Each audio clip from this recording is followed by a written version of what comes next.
Oh, hi! I figured drinking my Founder's Backwoods Bastard, fitting for the Snowmageddon outside. Here's what you'll need. It's like heaven in a tiny bottle. You're gonna need a bunch of really warm fabric. This is some houndstooth flannel. I think this is about 2 yards and it's pretty wide fabric. You also want some matching buttons. You're gonna need to trace a hood off of something if you don't have your own hood pattern. You'll also need scissors, pins, matching thread, and a sewing machine. Let's get to it because I'm freezing my balls off.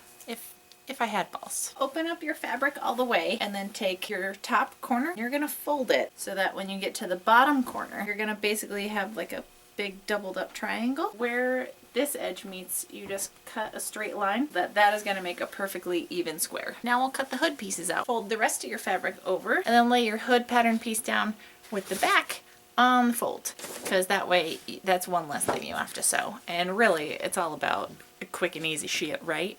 Am I right? I thought so. Once you have your hood pieces cut out, it should look like this. Now take your big folded over square, so it's a triangle. And then you're gonna take those points where the fold is, find the middle of that, and then just make a little cut. When you go from your notch, you want to make bigger slits going out this way. If you are freezing during your blizzard, go outside and shovel snow and then come back inside and have your studio lights on and you'll warm right up. So I made the slits even lengths from that middle notch and I just made it wide enough to put my big old melon through it. Ta-da! Before we attach the hood to that neck hole, you're gonna have to stitch up the top of the head of the hood, but you want to keep the face open and keep this whole neckline open. Excellent. Hood is stitched together, looking real fab. Find that hole, find the back notch. I mean, the back notch or the front notch. It's not gonna matter because it's gonna be the same. You're gonna line those back centers up, right sides together, and then just pin along that whole edge. I may have miscalculated some of my measurements. If you're having this problem, you need to make your neck hole bigger. I'm gonna fix this. I'll check back in a second. That's why it fits weird,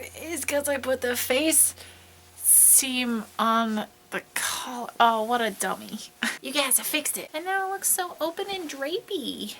Yeah, all you can see is purple. So once that's all attached, I folded everything over twice on this edge here and the edge of the face of the hood and did a top stitch on that so that everything's nice and finished. Now as far as the bottom hem of this whole thing, I don't want it to be quite as pointy, so I am going to kind of round out some of the corners, but you want to do the same thing and just go around the whole edge and fold everything over twice and then do a top stitch across the whole thing. Cool, now everything's hand. Yeah, look at that. See, everything's nice and rounded now because I just cut the sharp corners off.